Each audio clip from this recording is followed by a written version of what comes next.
This is the orientation video for the Bays Boat Rental 22-foot Hewescraft. So the battery switch is in here. It's the big red switch. When you're operating the boat under normal conditions, you just turn that to the first click. It says on. This boat has 2 batteries. The switch has a little brain built into it, and so it's designed to automatically charge both batteries whenever the engine's on, and then it's made to automatically separate the batteries when the engine's off. So the theory is with that is if you run electronics or something and kill one battery, that switch will preserve the other battery. That said, the switch has also got a second position on it. If you want to, it's called combining the batteries.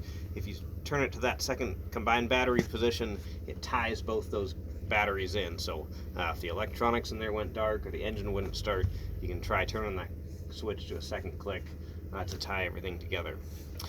But the risk is if you accidentally have it in that position, then you could theoretically kill those batteries on accident too. So long story short on the battery switch is, unless something's wrong, I just turn it to that first on position and leave it there while you're on the boat.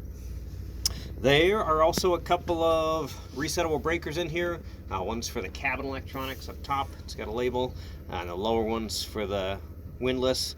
Sorry, I did that backwards. Lower one's for the electronics, upper one's for the windlass.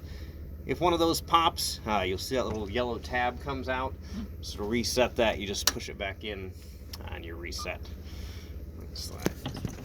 There's a bilge alarm down here. You guys can't see it from where you're at, but you can hear it buzz inside. So that's the alarm. That alarm's set down real low. If that goes off, it doesn't mean imminent death. It just means that there's more water back here than there should be. So if you heard that, you just want to come back, open these up, and see why. One deal with the design on these Hewescrafts is any water that comes onto this back deck runs into the bilge pump, and then it relies on the electric pumps to pump it out. It doesn't have any self-bailing where it automatically drains. There's 3 electric bilge pumps on here. All of them are set to automatic, so if they sense water, they're designed to come on and pump it out. If you found out that wasn't happening, we've got a manual bilge pump back here. You can pump that guy to clear water out, or if the battery's died or the bilge pump's clogged, you could pump it out like that. And one last thing down here, there's also the primer bulb for the main engine down here. These newer engines usually don't require much priming, but if it had trouble starting, you can come back and pump that up. So we'll take you guys inside here.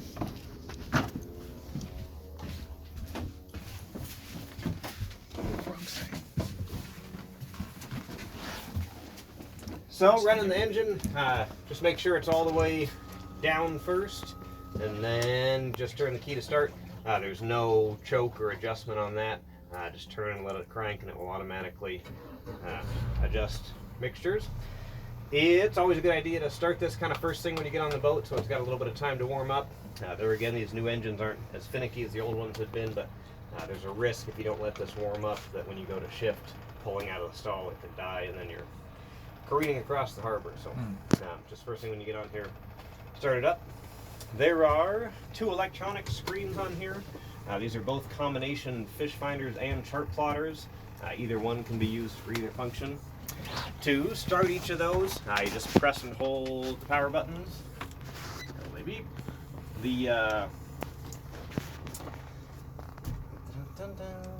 This one's got a funky button on it. If you don't push it just right in the center, it won't come on. Both of these have these big waterproof buttons. If you can't get them to start, just kind of rock them back and forth a little bit. The buttons don't like to push. Those will take a second to warm up. We'll come back to them. Over here on this breaker panel, there's a breaker for the horn here. The next 2 are unlabeled. Those are unused. Then the one for the wipers, when you press that forward, you get just the driver's wiper. When you press it back, you get both the driver and passenger wiper. There's a note here. You got to make sure that passenger wiper is shut off before you open this door, otherwise they'll collide into each other and it strips out that motor. There's a breaker here for the bilge, so that's the bilge pump in the back. That's set to automatic now, but if you found out that it wasn't coming on and detecting water like it should, you can press that forward and it just turns it on all the time. The risk there though is if you accidentally push that switch forward, it will run until it burns the pump up or kills the battery. So if you see that any of these indicator lights on, just make sure that you know why. Then the nav lights, so forward for the nav lights, back for the anchor lights. Nav lights aren't much of an issue in Alaska in the summer, but they're here. We've got trim tabs down here. There's a note on here. Trim tabs forward, press the bow down. If you rock them on the back end, it lifts the bow up. This style boat will run most efficiently the farther you can get the bow up. So once I get up on step, I'll retract those to bring the bow up and also tilt the engine up a little bit. We'll get it in its most fuel efficient, quickest running mode. There's also a note on that. We've got 3 VHF radios on here. So what we typically do is use this one as the main radio, and then we have the other 2 as backups. So this one will typically come on with the battery switch. If it hadn't done that, you can press and hold the power button until it comes on. Channel 16 is the Coast Guard channel. So if you had to call the Coast Guard or do a distress call or hail another vessel, you'd start by doing it on channel 16. These have 2 adjustment knobs on them. The one on the right is volume, the one on the left is the squelch.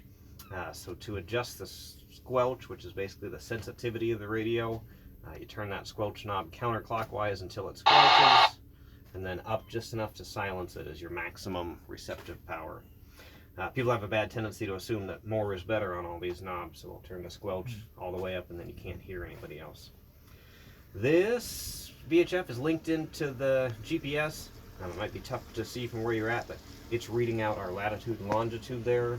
So there again, if you had to do a distress call or tell somebody where you were, those would be the numbers you could read off. Additionally, it's got this distress button feature on it, so you can send out a distress signal through the VHF radio. To activate that, you pull that up, press the red distress button, and then it comes up with instructions on the screen on how to activate it. That's a newer feature up here, and it's kind of a neat one because it sends out the distress signal through the VHF's waves, so it essentially targets the boats which are closest to you, and it'll override their radio. It puts them on the channel you're on, turns their volume up, and then it'll even plot a course from them to you. So if you have a problem, make sure and hit that. There's also weather stations on this radio, so to access those, you hit any of these 3 buttons. Then this WX subscript stands for weather. So if you hit that, then channel 2 is our local weather channel. Winds 20 knots. Sea 7 feet. And it's just the weather on a continuous loop. One thing to watch out for though, once you get on these weather frequencies, you can't get back to channel 16 just by pressing the channel buttons up and down. You have to hit this 16 first, and then that switches you into the transmit and receive frequencies. These other 2 radios function about the same. They both got the volume and the squelch dial on them, but we essentially use them as backups. This handheld radio has its own internal battery. The idea with that is theoretically, if the boat battery died, you'd still have a chance at using that to call out. That said, we try and keep this one shut off to preserve that internal battery. The fuel gauge on here turns on with the key switch.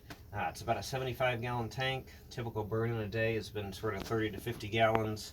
A couple things to watch out for with that.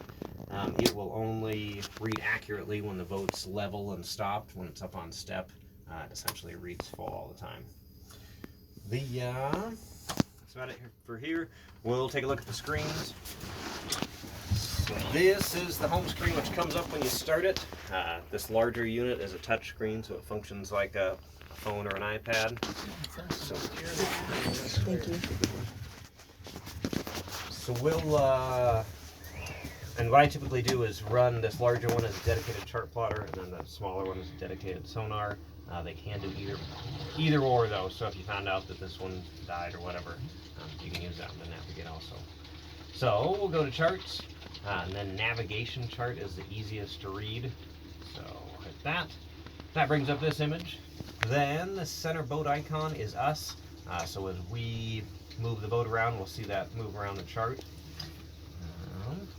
Anytime you've uncentered the chart from the boat, this option to stop panning will come up.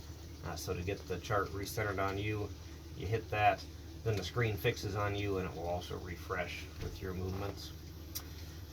If you want to navigate to a specific spot on the chart, you just touch that spot on the chart, then it comes up with the option to navigate to and go to. When you do that, it'll draw a beeline straight to where you want to go. You do have to watch out though, there's no intelligence from the machine when it draws that beeline, so it'll take you over rocks and reefs and everything. Just make sure you're still paying attention to where you're at, even if you're following their line. To get rid of that navigation line, you hit menu, and then it comes up with the option to stop navigation, and that clears it out. Real generally speaking on here, blue is shallow water and white is deep water. So when I'm operating a boat around Homer, I just try and keep the boat in the white all the time. It is okay to go into the blue if you need to or if you want to. You just want to really be zoomed in on yourself and paying attention to what you're near. So the way they mark rocks on here are these little asterisk symbols, and they're pretty tough to see. So a lot of times we'll see runner track lines that go right through the rock field, and I think what they're probably doing is running with the GPS zoomed way out, and at that point you can't tell. So I try and stay zoomed in pretty well on myself so that I really know where I'm at. There are some fishing spots in here. Some have been entered by us, some have been entered by other renters. We'll take a look at that later on. This other screen, so this one is not a touch screen. I use the button controls to control it. This is the home screen that comes up when you start it. So we'll go down to sonar, then hit select. Select on this machine is like the equivalent of hitting return on a keyboard. And full screen, and it gets this image here.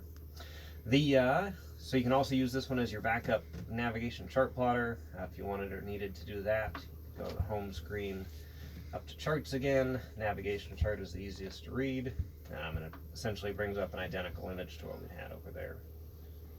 On this one you can zoom in and out with the buttons up top, and then if you want to navigate to a specific spot, you put the cursor where you want to go, hit select, navigate to, go to, and that draws a beeline. To get rid of that track line, you hit menu, then stop navigating, and that clears it out. In this glove box, we've got flares, binoculars, there's a first aid kit in there. There are also some zip ties for redoing the anchor breakaway up front. We have 2 downriggers in here. We're going to take a look at those at the end if you'd like to. Window fan is up here. It's got a gray button on the front of it. When you hit that, it turns it on. Each time you hit it, you get a new speed, and the 4th time shuts it off. CD player up there. In these seat boxes, so this one's got a label for life jackets. So there's 7 adult life jackets in there and 4 kids life jackets. Our throwable PFD is back there. If the Coast Guard stopped and checked you guys for safety equipment, that would be your throwable. Some people also like to use that on these helm chairs as a booster seat, a little better angle. Underneath this seat box is a porta potty. There's a little pump for the life raft up top. There's cleaning supplies in there, and there's also a paperwork box. That paperwork box has the manual for the engines and the electronics and stuff in it. Nobody looks in there, but it's there. You guys are welcome to use that porta potty if you want to. Just know that the Coast Guard spec is that if that's supposed to be dumped at least 3 miles offshore, people probably won't check you tight on that, but you don't want to come back into the harbor and be dumping it here. And we usually recommend using the bucket anyways, because it's quite a bit easier to clean out. There are 2 fire extinguishers on here. They both got a label, one behind each helm chair. And I think that's about it for in the cabin. If you guys want to step on the dock and meet me up on the bow, we'll take a look at the...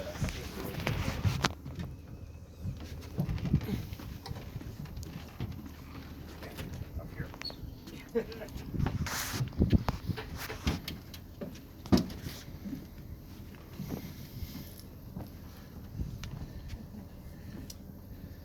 So, anchoring is typically one of the most dangerous things people will do in Cook Inlet. We've got the big tides out here, and there's been stories about people on smaller boats who put the anchor down, it's hooked up, and it can run so hard that it starts to pull the boat down.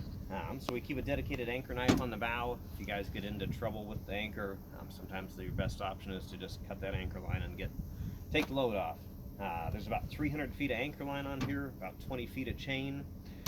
We've got this electric windlass to pull the anchor. That thing uses quite a bit of battery juice, so I try and have the main engine running before I run this so you don't kill your battery.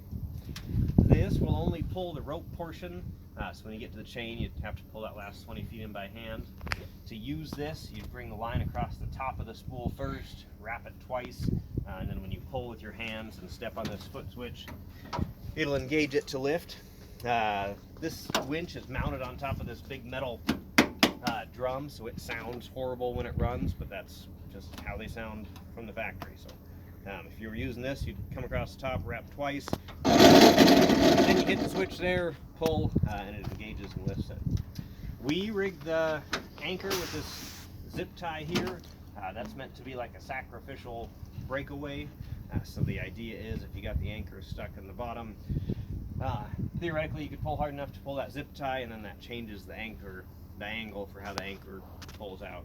We've got more of those zip ties in the glove box there if you need them. And that's about it for the anchor. One other thing is you want to make sure you only anchor the boat off the bow. So a couple of people that died in Cook Inlet a few years ago, they'd anchored off the stern, and that turned the back of the boat into the waves and the current, and it went down. So make sure you only anchor off that bow point.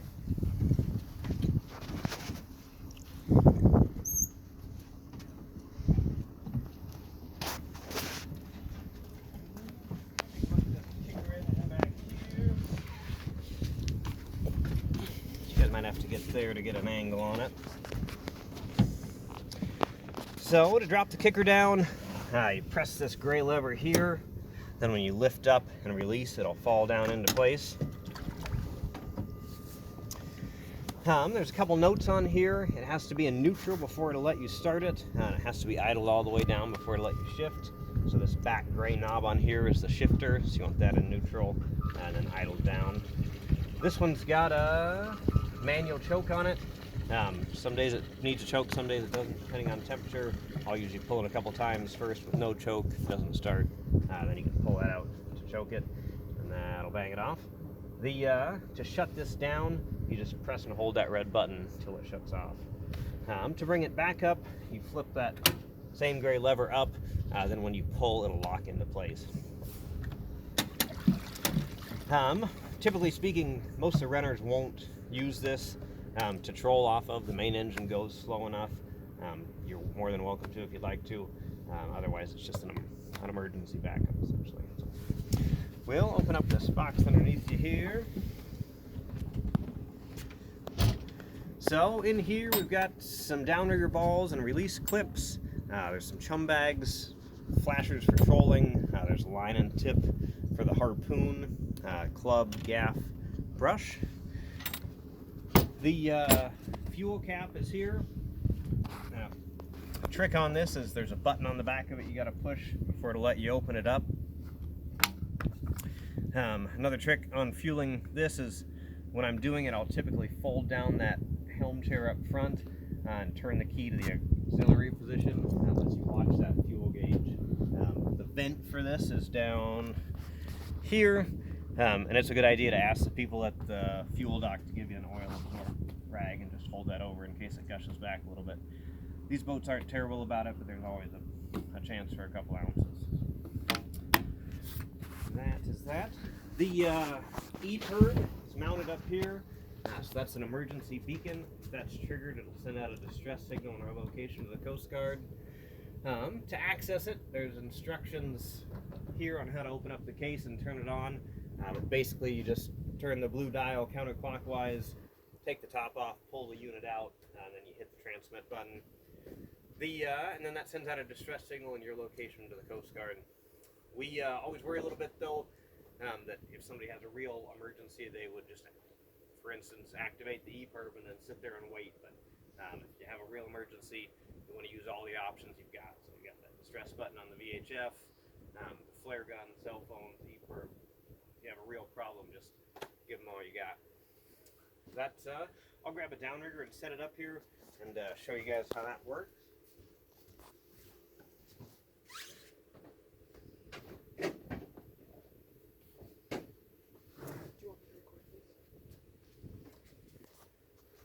So, to put these downriggers on, they just slide into these bases. that, and then the white clip slides over to lock them in. These have a manual clutch here, so the farther you pull this lever back, the faster it will let line go out. Then when you release it, it slides into place and locks it up at whatever depth you're at.